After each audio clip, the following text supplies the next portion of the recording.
درود پاک با آواز بلند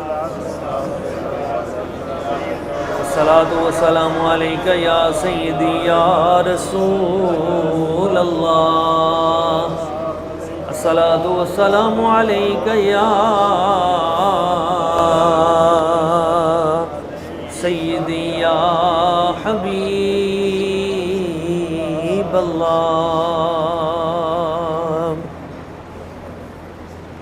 عزت مآب عظیم سادات کرام، عظیم علماء کرام، عظیم عاشقان رسول، اللہ کریم کی بارگاہ قدس میں دعا ہے وہ ذات لم یزل آج کا ہمارا یہ درس اخلاق اپنی بارگاہ اقدس میں قبول و منظور فرمائے، ہمیں قرآن و سنت کے مطابق رشتوں کو جوڑنے کی توفیق اور سعادت عطا فرمائے، قطع رحمی سے محفوظ فرمائے۔ ایک بار پھر درود پاک پڑھ لیں، صلی اللہ علیہ یا رسول اللہ وسلم علیہ یا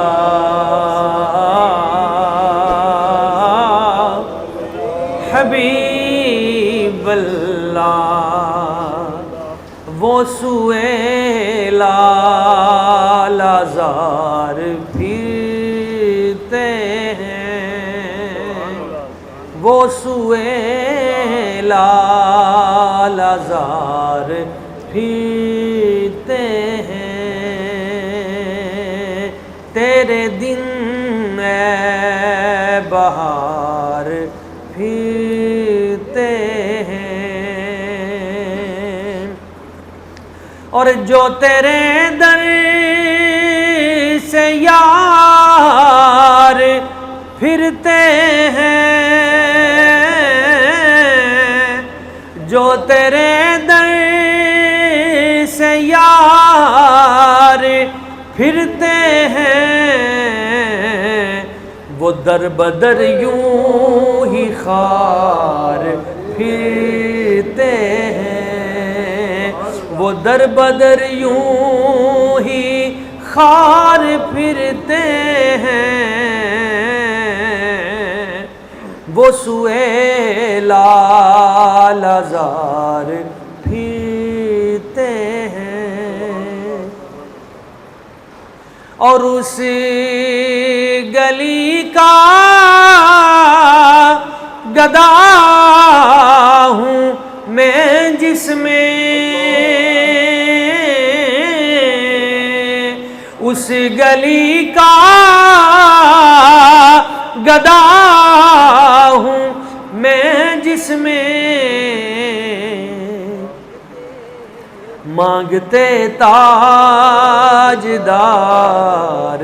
پھرتے ہیں، مانگتے تاجدار پھرتے ہیں، اس گلی کا گدا ہوں میں جس میں چمن کی دلکشی کیا ہے، گلوں کی تازگی کیا ہے، رخ محبوب کے آگے قمر کی چاندنی کیا ہے، چلو مانگو نہ مانگو تم میرے محبوب کے در پہ، مگر اتنا تو بتلا دو کہ اس در پر کمی کیا ہے، اس گلی کا گدا ہوں میں جس میں مانگتے تاجدار پھرتے، اور کوئی کیوں پوچھے تیری بات رضا، کوئی کیوں پوچھے تیری بات رضا، تجھ سے کتے ہزار پھرتے ہیں، تجھ سے کتے ہزار پھرتے ہیں، تجھ سے عاشق ہزار پھرتے ہیں، تجھ سے شیدا ہزار پھرتے ہیں، وہ سوئے لال ہزار پھرتے ہیں۔ معزز احباب عاشقان رسول، اللہ کریم کی ذات ببرکات نے ہم پہ بہت بڑا احسان فرمایا، ہمیں مسلمانوں کے گھر میں پیدا کیا اور ایمان کی دولت سے نوازا۔ اللہ کریم نے ہمیں جو دین عطا فرمایا ہے، یہ دین بڑا ہی صاف ستھرا خوبصورت دین ہے۔ اس دین کی یہ خوبی ہے کہ یہ ہر ایک کو اس کا حق عطا کرتا ہے، اور یہ فطرت انسانی کے عین مطابق ہے۔ انسان کو طبعاً خلیق بنایا گیا ہے۔ اللہ کریم کی ذات ببرکات نے فرمایا والذین یصلون ما امر اللہ بہ ان یوصل، وہ لوگ جو اللہ کریم کے حکم کے مطابق جوڑنے کی کوشش کرتے ہیں، جن رشتوں کو رب نے جوڑنے کا حکم دیا ہے وہ ان کو جوڑنے میں لگے رہتے ہیں، وہ کامیاب و کامران ہیں۔ ایک مقام پہ اللہ کریم نے فرمایا وَجَعَلَ بَيْنَكُمْ مَوَدَّةً وَرَحْمَةً، فرمایا میں نے تمہارے درمیان مودت، محبت اور رحمت رکھی ہے، میں نے تمہارے مابین نفرت نہیں رکھی، میں نے تمہارے درمیان محبت رکھی ہے۔ اسی طرح مختلف مقامات پر اللہ کریم نے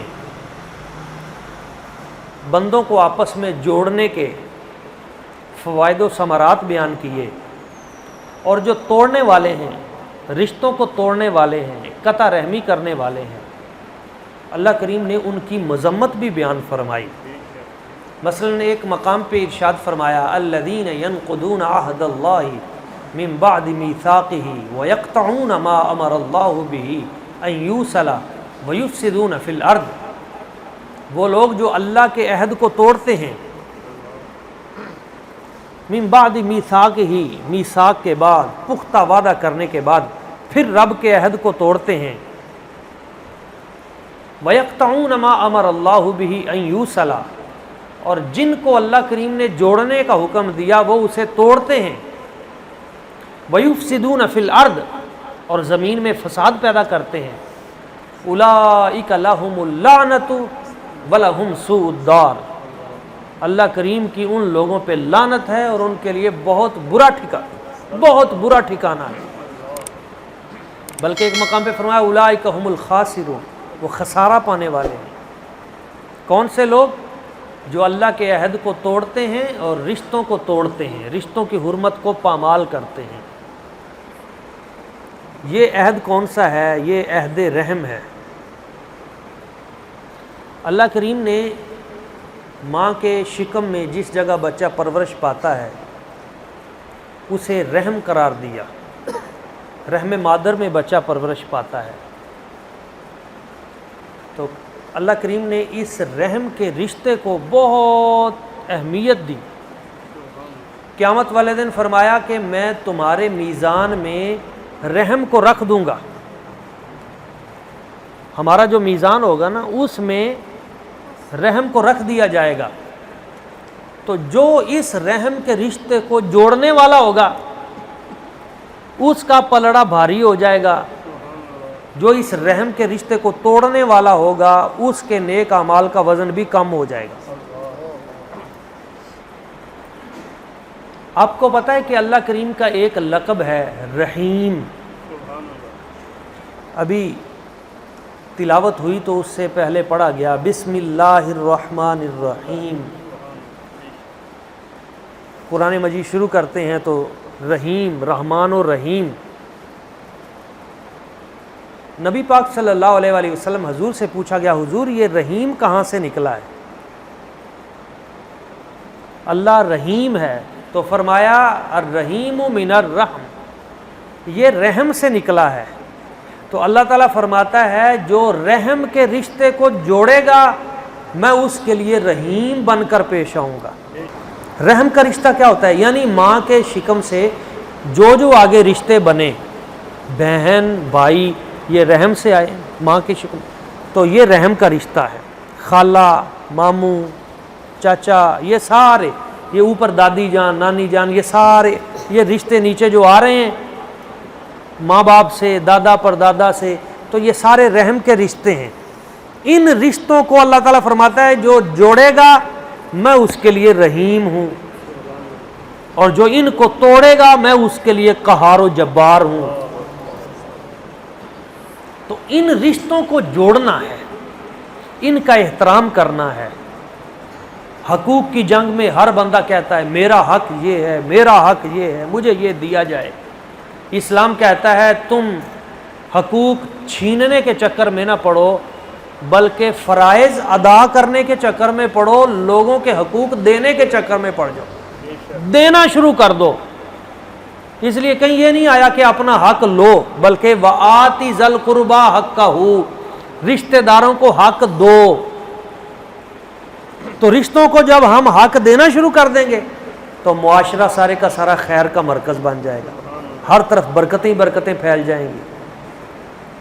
جب لوگوں کے پاس پیسہ آیا تو انہوں نے پوچھا حضور اب کچھ مال آ گیا ہے تو کہاں پہ خرچ کریں؟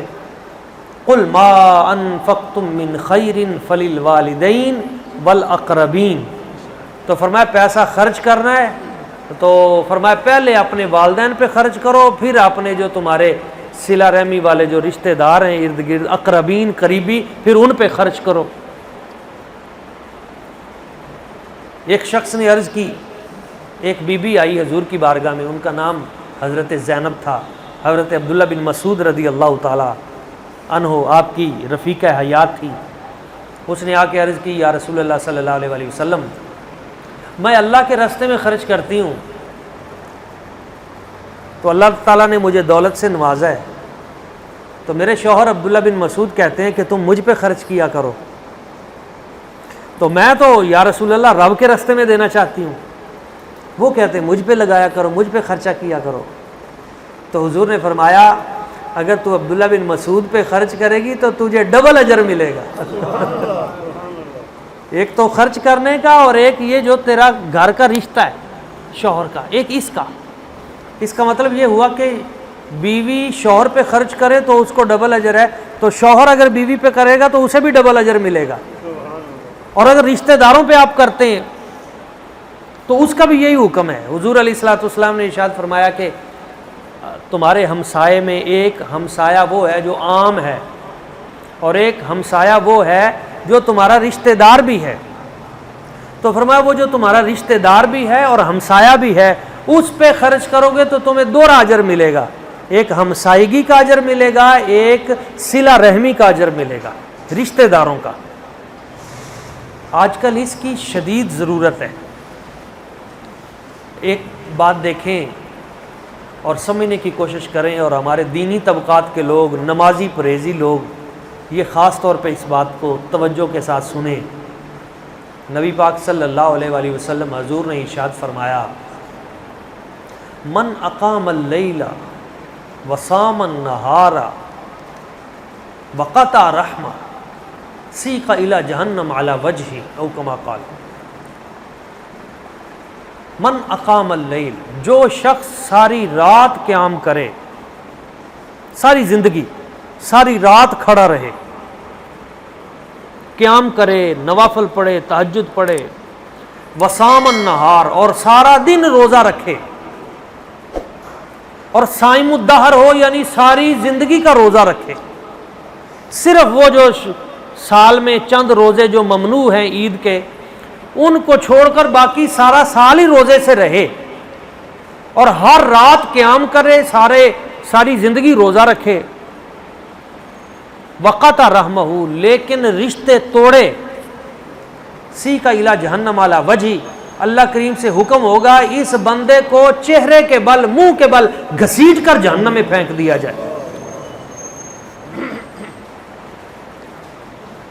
یعنی میں یہ کہہ سکتا ہوں کہ وہ آدمی جو نماز تو پڑھے، روزہ بھی رکھے، مگر وہ ماں باپ کی توہین کرے، رشتوں کو توڑے، بہن بھائی سے اس کی کبھی ملاقات ہی نہ ہوئی ہو، ایک دوسرے سے سلام کرنا گوارا نہ کرے، رشتہ داروں کو کاٹ کھانے کے لیے دوڑے، اس کی نمازوں کا کوئی فائدہ نہیں،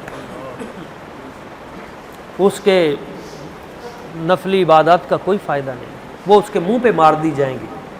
کیوں؟ اللہ تعالیٰ فرماتا ہے پہلے جو یہ کام کرنا تھا یہ تو نے کیا نہیں، رشتوں کو جوڑ پہلے۔ اگرچہ نماز برکت رکھتی ہے، روزہ برکت رکھتا ہے، وہ بندے کو آہستہ آہستہ نیکی کی طرف لے آتا ہے۔ ابھی جو دوست نماز پڑھنے آئے ہیں، کسی کے دل میں یہ بات ٹھہر گئی تو نماز کی برکت سے وہ صلہ رحمی کی طرف بھی چلے جائیں گے انشاءاللہ تعالی۔ مگر حضور کا فرمان یہی ہے جو میں نے آپ کے سامنے پیش کیا، الترغیب و ترہیب، اس کی حدیث نمبر 186 ہے۔ حضور نے فرمایا ساری رات نماز پڑھے اور ساری زندگی روزہ رکھے، مگر رشتے توڑے، فائدہ نہیں ہوگا، منہ کے بل گھسیٹ کے جہنم میں پھینک دیے۔ ایک حدیث پاک میں آپ کو سناتا ہوں، اور اس کو سن کر میں نے یہ ٹی وی پہ بھی ایک مرتبہ پیش کی، اور بہت سارے خاندانوں میں صلح ہوئی، بہت سے لوگوں نے اپنے آپ کو درست کیا اور اپنے ٹوٹے ہوئے رشتے جوڑے۔ نبی پاک صلی اللہ علیہ وآلہ وسلم حضور نے ارشاد فرمایا، حضور نے فرمایا جس شخص نے اپنے بھائی سے تعلق توڑا، من حجر اخاہ سنتن فہو کصفک دمہ، جس نے اپنے بھائی سے تعلق توڑ لیا، بولنا چھوڑ دیا اس سے، سنتن، ایک سال تک توڑے رکھا، ایک سال گزر گیا اپنے بھائی کو بلایا نہیں۔ ایک تو ہوتا ہے نا کہ بھائی کہیں اور کسی ملک میں چلا گیا مگر ویسے رابطہ رہا، ایک یہ ہے کہ لڑ کے کسی سے تعلق توڑ لینا، ایک سال تک نہ بلایا، فہو کصفک دمہ، تو اتنا بڑا گناہ ہے جیسے ایک قتل کا گناہ ہے۔ یعنی قیامت والے دن کچھ بندے کھڑے ہوں گے اللہ تعالیٰ کی بارگاہ میں، اور اللہ تعالیٰ فرمائے گا تم کو اس لیے کھڑا کیا گیا ہے، تم نے 10 قتل کیے ہیں، تم نے 20 قتل کیے ہیں، تیرے ذمہ 50 قتل ہے۔ وہ کہے گا یا اللہ میں نے تو کبھی چڑیا بھی نہیں ماری، وہ میرے ذمہ 30 قتل کہاں سے آ گئے؟ تو اللہ تعالیٰ فرمائے گا تم نے اتنے سال تک فلاں رشتہ دار سے ترک تعلق رکھا، اتنے سال تک تو نے فلاں کو بلایا نہیں، اپنی اکڑ میں رہا، تکبر میں رہا، غرور میں رہا، تو ہر سال کے بدلے ایک قتل کا گناہ تیرے کھاتے میں جمع ہوتا گیا۔ اب آپ دیکھیں ایک آدمی، اس نے واقعی کبھی کسی چیز کو، قتل تو دور کی بات ہے، تکلیف نہیں دی، مگر رشتے توڑے ہیں، رشتوں کی حرمت کو پامال کیا ہے۔ کچھ لوگ بڑے بااخلاق ہوتے ہیں، بڑے بااخلاق ہوتے ہیں، لیکن عملی زندگی میں وہ اپنے بہن بھائیوں کے ساتھ وہ اخلاق نہیں برتتے، یعنی باہر دوستوں کے ساتھ وہ سراپا لطف و عنایت ہو جائیں گے، مگر اسی بندے کی والدہ آ جائے گی یا باپ آ جائے گا یا بہن آ جائے گی تو اس کا انداز ہی بدل جائے گا۔ وہاں پہ پھر اندر نفس جو ہے تکبر و غرور کے ساتھ وہ آ جائے گا کہ میں ہوں، یہ تو بہن ہے، میں اس کے ساتھ محبت سے کیوں پیش آؤں؟ نہیں، میرے نبی کی سیرت سب سے پیاری، حضور کی زندگی کا ہر لمحہ ہمارے لیے روشن ترین مثال ہے۔ حضور کی ہمشیرہ آئی حضرت شیمہ رضی اللہ تعالیٰ عنہ، بارگاہ نبوی صلی اللہ علیہ وآلہ وسلم میں حاضر ہوئیں۔ کب؟ جب ان کے قبیلے پہ حملہ ہوا، 6000 بندے گرفتار کر کے حضور کی بارگاہ میں پیش کر دیے گئے، اور 24000 اونٹ گرفتار کر کے پیش کیے گئے، 40000 بکریاں ان کی پکڑ کر لے آئے صحابہ کرام، اور 4000 اوقیہ سونا چاندی یہ بھی لے آئے۔ تو وہ لوگ اکٹھے ہو کر حضرت شیمہ کو وسیلہ بنا کر حضور کی بارگاہ میں آئے کہ ہمارے لیے کوئی رعایت کا رستہ نکلے۔ حضرت شیمہ بوڑھی ہو چکی تھیں، بزرگ تھیں، حضور کی بارگاہ میں آئی، سرکار کو پتہ چلا، حضور نے چادر بچھائی اپنی بہن کے راستے میں، پوچھا میری بہن کیسے آئی ہے؟ عرض کی حضور آپ کے اصحاب ہمارے قبیلے کے 6000 بندوں کو گرفتار کر کے لے آئے، 24,000 ہمارے اونٹ پکڑے گئے، 40,000 بکریاں ہماری آ گئیں ادھر، 4,000 اوقیہ سونا آ گیا۔ میرے سرکار نے وہاں پہ حکم فرمایا، حالانکہ بڑی لمبی مشاورت حضور کرتے ہیں ہر مرحلے میں، وہاں پہ فرمایا جتنا ان کا مال ہے سارے کا سارا واپس کیا جائے، ان کے سارے 6,000 کے 6,000 بندے وہ بھی چھوڑ دیے جائیں۔ اور پھر حضرت مولا علی شیر خدا سے فرمایا علی پتہ کرو مدینہ میں سب سے مہنگے کپڑے کس دکان سے ملتے ہیں، سب سے اچھے کپڑے کس دکان سے ملتے ہیں؟ تو پتہ چلا حضور فلاں دکان ہے جہاں باہر کی یمن کی دنیا سے مال آتا ہے، تو وہاں پہ سب سے خوبصورت کپڑے وہاں سے ملتے ہیں۔ حضور نے فرمایا جتنے کپڑے ملتے ہیں سارے میری بہن کے لیے خرید کے لے آؤ۔ پھر پوچھا حضور نے کہ بکریاں کتنی کھڑی ہیں اپنے ڈیرے پہ؟ تو بتایا گیا حضور 30 بکریاں اپنے ڈیرے پہ کھڑی ہیں۔ حضور نے فرمایا یہ بھی شامل کر دیجیے۔ گھر پتہ کیا جو کچھ ہے سارے کا سارا، فرمایا یہ میری بہن ہے، ابھی سگی بہن نہیں تھی، سمجھے نا، رضائی بہن تھی۔ اگر حضور کی سگی بہن ہوتی تو پھر حضور کیسا سلوک کرتے؟ یہ ہمارے لیے ہے، یہ دین ہمارے لیے ہے، یہ حضور کی ساری زندگی ہمارے لیے ہے، یہ سمجھنے کے لیے یہ چیزیں ہم عمومی طور پہ اپنے یہ جو قریبی ترین رشتے ہیں نا ان پہ توجہ نہیں دیتے، دوستوں پہ توجہ دیتے ہیں، اور فیس بک کی دوستوں کے لیے تو سارا دن ہمارا اور ساری رات حاضر ہے، واٹس ایپ دوستوں کے لیے سارا کچھ حاضر ہے۔ مگر میں نے دیکھا ہے کہ کئی مہینے گزر جاتے ہیں لوگ اپنے ماں باپ کا حال نہیں پوچھتے، بلکہ میں دکھ سے کہتا ہوں کہ میں نے وہ منظر بھی دیکھے ہیں کہ بھائی آپس میں کوشش کرتے ہیں کہ ماں دوسرے کے پاس رہے، حالانکہ وہ تو اس کا سارا رزق کا وسیلہ تھی۔ حضور نے فرمایا تمہیں پتہ ہے تمہیں رزق کن کے وسیلے سے ملتا ہے؟ تمہیں پتہ ہے تمہیں جو رزق ملتا ہے بخاری شریف میں ہے تمہیں کن کے وسیلے سے ملتا ہے؟ تم سمجھتے ہو کہ تم دیہڑی کر کے آئے ہو، محنت کر کے آئے ہو، اس لیے تمہیں رزق ملا ہے۔ ترزقوا بدعفائکم، یہ تمہارے گھر میں جو بزرگ ہیں نا بابے، یہ بزرگ ضعیف لوگ، تمہیں ترزقوا بدعفائکم، تمہیں ان ضعیفوں کے صدقے رزق دیا جاتا ہے، ان کی قدر کرو۔ ایک نگاہ ان کے چہرے پہ تمہارے لیے حج مبرور کا ثواب ہے، ان کی خدمت کرو، ان کے پاس وقت اور نہیں یار، ان کی باتیں ہی سنو۔ آپ ماں کے پاس بیٹھے ہیں، ماں سے کچھ باتیں سنو، وہ اپنی بہنوں کی بات سنائے، وہ اپنے ماں باپ کی بات سنائے، نہیں سناتی آپ خود چھیڑ دیں کوئی نہ کوئی بات، اپنی خالہ کی بات شروع کر دیں۔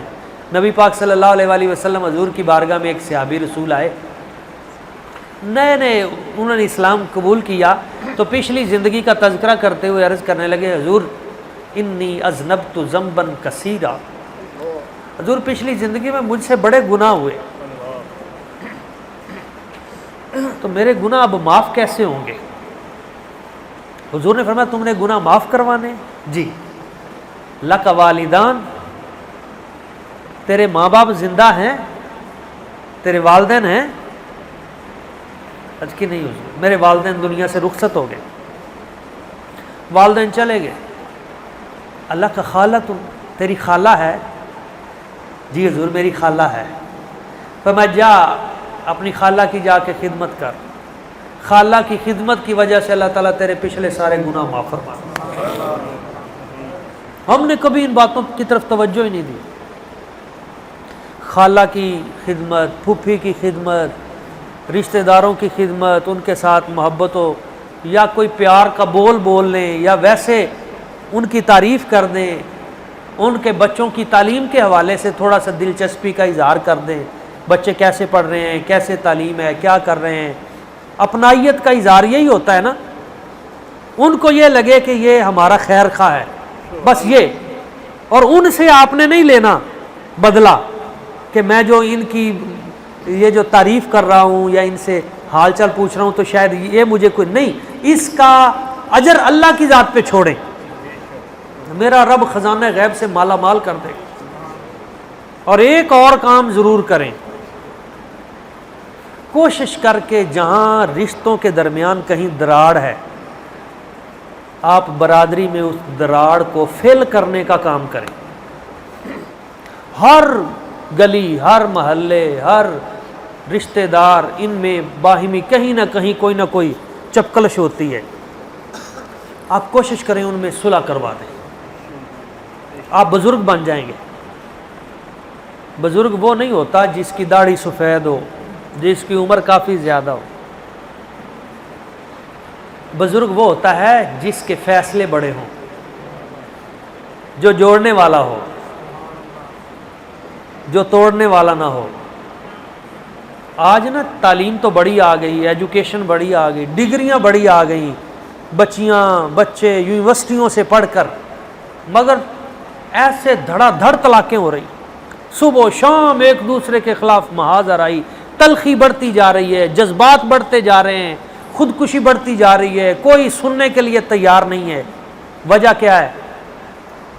وجہ یہ ہے کہ عمر کے زیادہ لوگ تو ہوتے جا رہے ہیں پر بزرگ نہیں ہیں۔ سفیدی بھی آ گئی ہے بالوں میں، بزرگی نہیں آئی، اکڑ ابھی موجود ہے، تکبر ابھی موجود ہے، انا یہ موجود ہے۔ بھئی اس کو تھوڑا سا آپ جھکائیں، کتنے خاندان آپس میں ٹھیک ہو جائیں۔ ایک آپ کو حدیث پاک سناتا ہوں اور ایمان تازہ ہو جائے گا۔ نبی پاک صلی اللہ علیہ وآلہ وسلم حضور نے ارشاد فرمایا،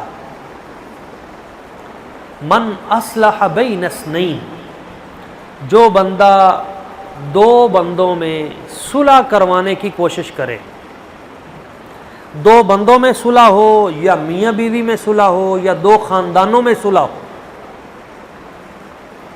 جو شخص دو خاندانوں میں صلح کرانے کی کوشش کرے، حضور نے فرمایا اذا تکلم کلمۃ فلہ عتق رقبہ، جب وہ صلح کروانے کی نیت سے گھر سے چلے گا، ہر قدم پہ برکت، اور جو لفظ بھی صلح کروانے کے لیے وہ بولے گا، ہر لفظ کے بدلے اللہ تعالیٰ اسے ایک غلام آزاد کرنے کا ثواب دے گا۔ یہ بہت بڑا اجر ہے۔ ایک غلام کسی نے آزاد کروایا نا تو وہ جنتی ہے۔ تو ہر لفظ کے اوپر، لفظ وہ ہو، جملہ وہ ہو جس سے صلح کا رستہ نکلے، ایک غلام آزاد کرنے کا ثواب، جو صلح کروانے کے لیے جملہ بولے۔ یہاں پہ ایک اور چیز ہے، صلح کروانے کے لیے دو لڑے ہوئے افراد میں ان کے دلوں کو جوڑنے کے لیے جھوٹ بولنا بھی جائز ہے۔ علماء تشریف فرما ہیں، مجھ سے کہیں قابل ترین اساتذہ موجود ہیں، یہ میری بات کی تصدیق کریں گے۔ جھوٹ اچھی چیز نہیں ہے، مگر وہ جھوٹ جو دو خاندانوں کو جوڑ دے وہ رحمت ہے۔ کیسے؟ لڑائی ہے دو خاندانوں میں، ابھی مجھے ایک برکت حاصل ہوئی 2-3 دن پہلے، ہمارے خاندان میں ایک لڑائی شروع ہو گئی تھی ایک میاں بیوی کے درمیان، اور وہ تقریباً کوئی 4.5 مہینے تک رہی اور بات عدالتوں سے بھی آگے چلی گئی۔ تو میں نے دونوں فریقوں کے پاس جا کے منت ترلا کر کے، تو بسا اوقات جھوٹ اس طرح بولنا پڑتا ہے کہ وہ کہتے ہیں کہ وہ تو بندے ہی بڑے غلط ہیں، تو مجھے خود اپنی طرف سے کہنا پڑا کہ نہیں، وہ تو آپ کا تذکرہ اچھا ہی کر رہے تھے۔ میں نے جب بھی بات کی ہے تو انہوں نے تو صلح کی بات کی ہے، حالانکہ انہوں نے صلح کی بات کی نہیں تھی۔ اچھا، ادھر سے جا کے جب میں ادھر گیا تو میں نے کہا کہ بھائی وہ تو صلح کے لیے تیار ہیں، وہ تو معافی مانگنے کے لیے بھی تیار ہیں، حالانکہ معافی کی طرف کوئی تیار نہیں تھا، اور معافی آخر میں منگوائی بھی نہیں گئی، ایسے ہی صلح ہو گئی، اور الحمدللہ آج ان کا فون آیا کہ کام سارے سیدھے ہو گئے۔ لیکن یہ حدیث پاک ہے، حضور علیہ الصلوۃ والسلام نے ارشاد فرمایا جامع ترمذی میں، میاں بیوی کے درمیان اگر رنجش ہو گئی ہے، ان کے درمیان اگر کچھ لڑائی ہو گئی ہے، تو حضور نے فرمایا ان کے مابین جھوٹ بول کر صلح کروا دینا یہ بھی جائز ہے، بلکہ اس میں بھی برکت رکھ دی گئی ہے۔ اور ایسا سچ جس سچ سے رشتے ٹوٹ جائیں. حضرت شیخ سعدی جنہوں نے گلستان پڑھی ہے وہ جانتے ہیں. آپ فرماتے ہیں شر انگیز سچ سے مصلحت آمیز جھوٹ بہتر ہے. وہ سچ جس سے رشتے ٹوٹ جائیں، طلاقیں ہو جائیں، لڑائی ہو جائے اور بندے مر جائیں، ایسے سچ کی کیا ضرورت ہے بھائی؟ مہربانی کریں آپ ایسا سچ نہ بولے. کچھ لوگ کہتے ہیں نہیں جی میں تو کھری بات کہہ دیتا ہوں اور منہ پہ کہہ دیتا ہوں. نہیں، ہر بات نہیں کہی جاتی. کچھ چیزیں دل میں رکھنے کے لیے ہوتی ہیں. آپ وہ سچ نہیں بول رہے جس سے فتنہ پیدا ہو رہا ہے، نہیں، وہ سچ نہیں ہے. آپ وہ بولیں جس سے لوگوں کے درمیان محبت پیدا ہو، اخوت پیدا ہو، رشتے جڑ جائیں، فتنے پیدا نہ ہوں.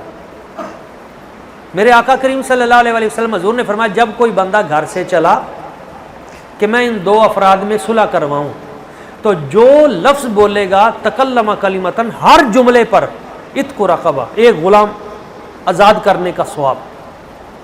اور جب ان کے درمیان صلح ہو گئی رجع مغفور اللہ ما تقدم من ذنبہ، حضور نے فرمایا اگر اس نے صلح کروا دی تو صلح کروانے کے بعد جب وہ اپنے گھر واپس آئے گا نا، رجع تو مغفور اللہ ما تقدم من ذنبہ، پچھلی زندگی میں جتنے گناہ ہوئے اللہ تعالیٰ اس صلح کی وجہ سے اس کے سارے گناہ معاف فرما دے گا. ما تقدم من ذنبہ، جو پہلے گناہ ہوئے سارے کے سارے گناہ اللہ اس صلح کرانے کی وجہ سے اس بندے کے معاف فرما دے. اگر ہم یہ کام شروع کر دیں، یقین مانیے ہمارے گھروں میں رحمتوں کی بارش ہو، خیر کی بارش ہو. ابھی کل ہمارا ایک اجلاس تھا جس میں ہمارے مقتدرہ کے بڑے بڑے آفیسرز وہ بھی موجود تھے. وہاں میں نے یہ حدیث پاک پیش کی محرم کی مناسبت سے، چونکہ وہ اتحاد بین المسلمین کا بھی بڑا ان دنوں میں چرچا ہوتا ہے کہ جناب آپس میں مل جل کر رہے ہیں. تو میں نے کہا دیکھیں رمضان المبارک کا مہینہ ہو، آخری عشرہ ہو، نبی پاک صلی اللہ علیہ وآلہ وسلم مسجد نبوی شریف میں آئیں تو وہاں دیکھا دو افراد کے درمیان تلخی ہو گئی اور شور سا پڑ گیا، آواز ایسے. تو سرکار نے اس شور کو سن کر حضور نے فرمایا تمہارے اس شور کی وجہ سے لیلۃ القدر مخفی کر دی گئی. لیلۃ القدر کتنی بڑی برکت ہے، 1000 مہینے سے بہتر.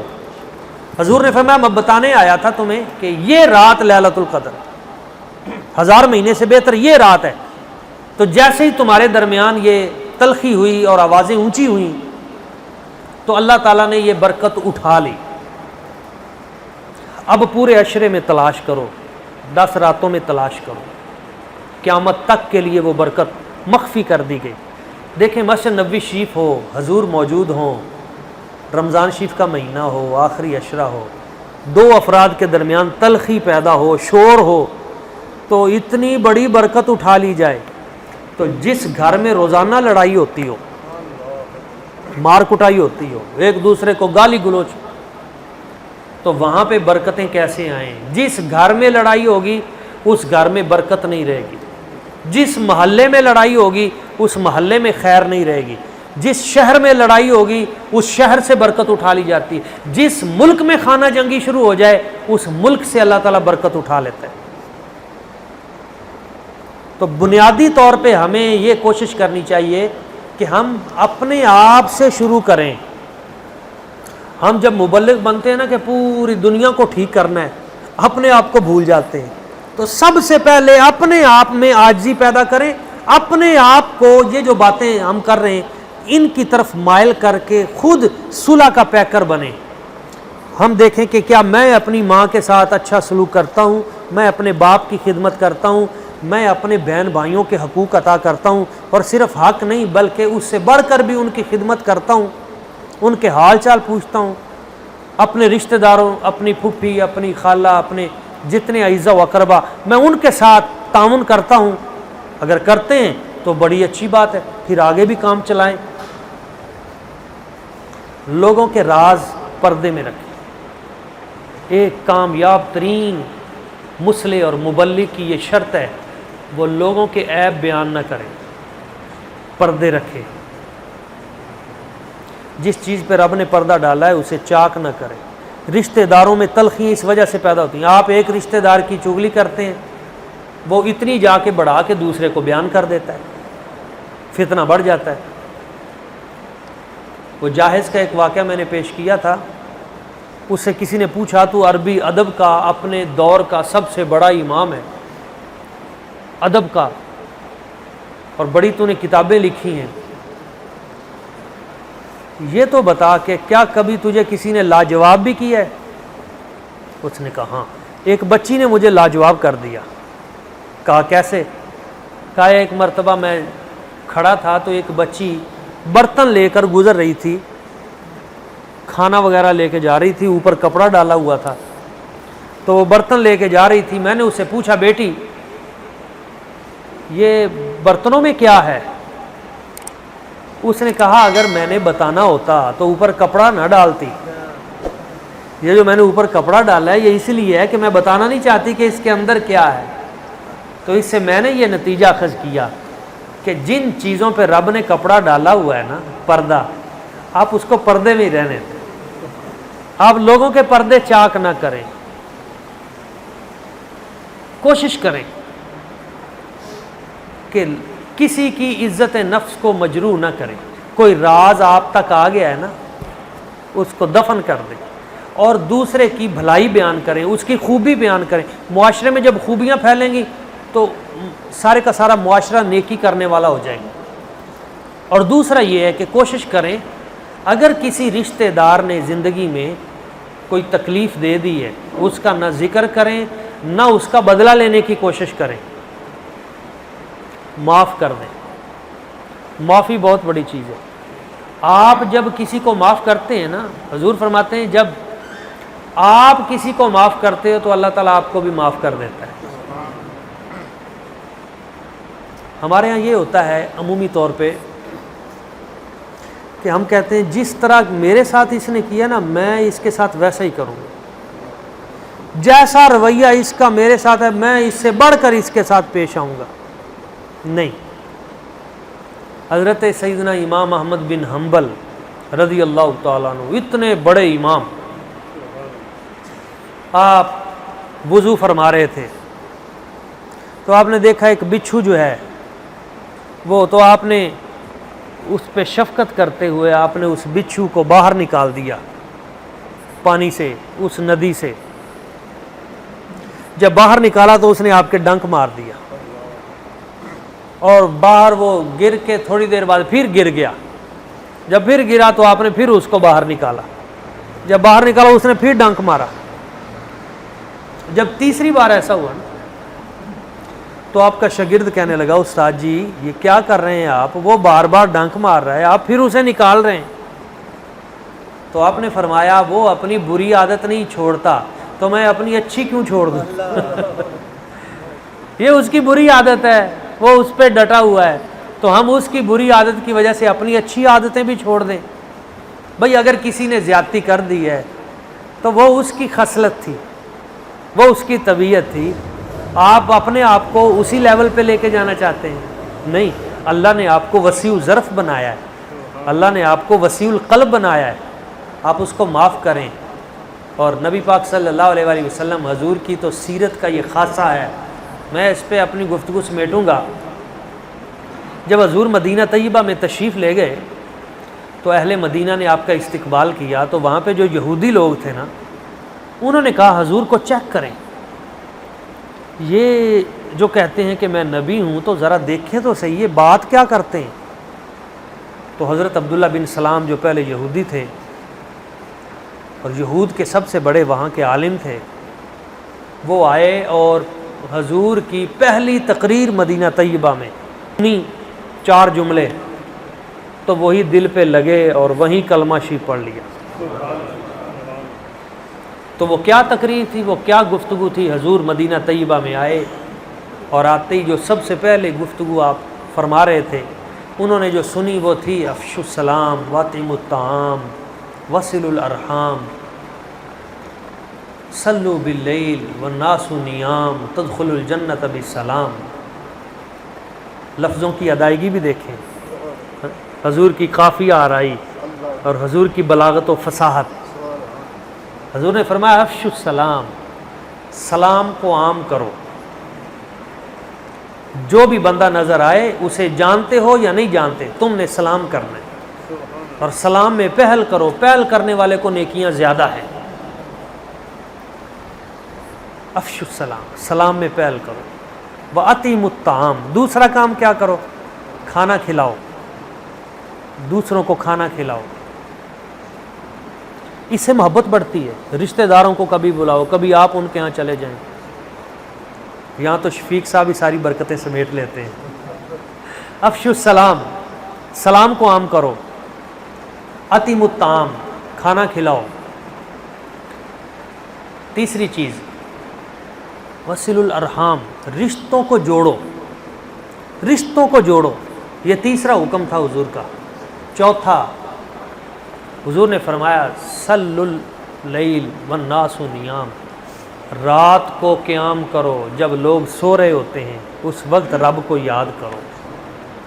جب یہ تم چار کام کر لو گے، سلام لوگوں کو کرو گے اور لوگوں کی خدمت کرو گے، کھانا کھلاؤ گے، رشتوں کو جوڑو گے، رات کو قیام کرو گے، تدخلوا الجنت بالسلام، تو بڑی سلامتی کے ساتھ تم جنت میں داخل ہو جاؤ. کہ مختصر سا وظیفہ ہے حضور نے مدینہ طیبہ میں جو پہلا بیان کیا. تو اس بیان کو سنتے ہی حضرت عبداللہ بن سلام حضور کے غلام بن گئے، کلمہ طیبہ پڑھ لی. یہ میرے آقا کریم صلی اللہ علیہ وسلم حضور کے اخلاق عالیہ بھی ہیں، اور رشتوں کے احترام کے حوالے سے آپ علیہ الصلوۃ والسلام کا خوبصورت ترین ساری زندگی کا جو موقف ہے. رشتوں میں سب سے پہلے پھر والدین کا خیال کریں، اپنے اپنے والدین، ان سے معافی مانگیں، اور اگر زندگی میں ان سے اچھا تعلق نہ بھی رکھ سکے، کوئی ایسی صورتحال بن گئی کہ وہ دنیا سے چلے گئے اور خدمت کا حق ادا نہ کر سکے، تو پھر بھی ایک رستہ ہے اسلام میں، وہ ان کی قبر پہ جانے کا. وہ ان کی قبر پہ جائیں، وہاں جا کے معافی مانگیں، وہاں ان کی خدمت کریں. اور ایک یہ ہے کہ اگر وہ دنیا سے چلے گئے ہیں تو پھر ایک رستہ اور ہے، کیا کہ پھر ان کے جو رشتہ دار ہیں آپ ان کے ساتھ تعاون کریں. جیسے حضور نے فرمایا خالہ کی خدمت کر، جیسے آپ علیہ الصلوۃ والسلام کے دیگر فرامین ہیں. بلکہ حضور کی سیرت ہے کہ آپ علیہ الصلوۃ والسلام جب بھی قربانی پہ گوشت یا جانور کو ذبح کیا کرتے تھے تو حضرت خدیجۃ الکبریٰ سلام اللہ علیہا، ان کی جو سہیلیاں تھیں، حضور ان کے گھر میں بھی گوشت بھیجا کرتے تھے. اسی طرح حضرت عبداللہ بن عمر رضی اللہ تعالیٰ عنہ کا وہ معمول ہے کہ وہ ایک مرتبہ گزر رہے تھے اونٹ پہ، اور ایک غلام ان کا ساتھ تھا. تو رستے میں انہوں نے ایک بابا جی کو دیکھا. بابا جی جو ہیں وہ جا رہے ہیں پیدل. تو حضرت عبداللہ بن عمر رضی اللہ تعالیٰ عنہ آپ اترے اونٹ سے اور جا کے بابا جی کو سلام کیا عاجزی کے ساتھ، اور سلام کر کے اپنی جیب میں جتنے پیسے تھے وہ بابا جی کو دے دیے. بابا جی قبول کریں. انہوں نے دعا دی، خوش ہوئے. جب چلنے لگے تو اپنی پگڑی بھی اتار کے دے دی بابا جی کو. تو جب پگڑی بھی دے دی وہ اور خوش ہوئے، انہوں نے اور دعا دی. تو پھر آپ نے کہا بابا جی یہ اونٹنی بھی آپ ہی لے جائیں، ہم پیدل چلے جائیں گے. وہ غلام جو تھا نا آپ کا، وہ کہنے لگا حضور یہ پیسے ہی بڑے تھے بابا جی کے لیے، آپ نے اوپر سے پگڑی بھی دے دی، عزت بھی دے دی، اور پھر یہ کافی تھی، پھر اوپر سے اونٹنی بھی دے دی. آپ نے فرمایا تم جانتے نہیں یہ بابا کون ہے؟ انہوں نے کہا جی نہیں مجھے نہیں پتہ یہ کون ہے، بتا دیں. فرمایا یہ میرے ابا جی حضرت عمر فاروق رضی اللہ تعالیٰ عنہ، یہ ان کا دوست تھا، اور ان کے گھر ہمارا آنا جانا تھا ابا جی کا، ابا جی ان کے گھر اور یہ ہمارے گھر آتے تھے. تو یہ ابا جی کے بڑے اچھے دوست تھے، اچھے دوست ہیں. تو میرے ابا جی تو دنیا سے چلے گئے، میں نے ان کے ساتھ یہ کام اس لیے کیا ہے، آج میرے ابا جی کو قبر میں جب پتہ چلے گا نا کہ میں نے ان کے دوست کا حیا کیا ہے تو میرے ابا جی قبر میں بڑے خوش ہوں گے. یعنی دنیا میں تو ہے ہی نا والدین کے ساتھ جو بڑے لوگ تھے، انہوں نے ماں باپ کے وہ جو تعلقات تھے انہوں نے اس کا بھی حیا کیا. تو یہ ان کی زندگیاں ہمارے سامنے ہیں. انہوں نے جس انداز میں وہ صلہ رحمی کے جو انداز انہوں نے اختیار کیے، اور جس طرح انہوں نے رشتوں کو جوڑا، اور جس طرح محبتوں کا درس دیا، یہ ہمارے لیے ایک بہت ضروری امر ہے. اور اگر ہم اس پہ عمل کر لیں تو اس سے دنیا میں ہمیں برکت بھی ملے گی، ہمارے رزق میں بھی اضافہ ہوگا، اور اس نسخے کے ساتھ میں اپنی گفتگو سمیٹتا ہوں۔ میرے آقا کریم صلی اللہ علیہ وآلہ وسلم نے یہ وظیفہ اور نسخہ عطا کیا۔ حضور نے فرمایا جو بندہ چاہتا ہے کہ اس کو 3 چیزیں مل جائیں، کتنی چیزیں؟ 3 چیزیں اسے مل جائیں تو وہ ایک کام کر لے، ایک کام کرے اسے چیزیں 3 مل جائیں گی۔ کون سی؟ حضور نے فرمایا اگر کوئی شخص یہ چاہتا ہے ان یبسط لہ فی رزق، اس کا رزق بڑھ جائے۔ جی حضور، ہر بندہ چاہتا ہے اس کا رزق بڑھ جائے، اور آج تو ساری جنگ ہی رزق کی ہے۔ جو بندہ چاہتا ہے اس کا رزق بڑھ جائے۔ دوسرا، اس کی عمر بڑھ جائے، زندگی۔ اور تیسرا، اس کی موت اچھی ہو، موت کی تکلیف سے بھی بچ جائے اور خاتمہ بھی ایمان پہ ہو۔ 3 چیزیں، رزق بھی بڑھ جائے، زندگی بھی بڑھ جائے، موت کی تکلیف سے بھی بچ جائے، ایمان پہ خاتمہ ہو جائے۔ حضور نے فرمایا ایک کام کر لے۔ کیا؟ فرمایا وہ رشتہ داروں سے اچھا سلوک شروع کر دے۔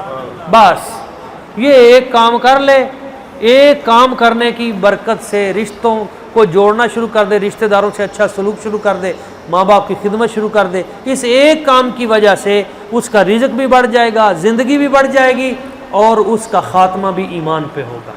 اللہ کریم کی بارگاہ قدس میں دعا ہے اللہ تعالی ہمیں یہ عمل کرنے کی اور رشتوں کو جوڑنے کی توفیق عطا فرمائے، اور اسی طرح ہمارے یہ جو درس اخلاق ہیں اللہ تعالی ہمیں اسی طرح یہ دین کا کام اور یہ مشن بھی جاری رکھنے کی توفیق اور سعادت عطا فرمائے۔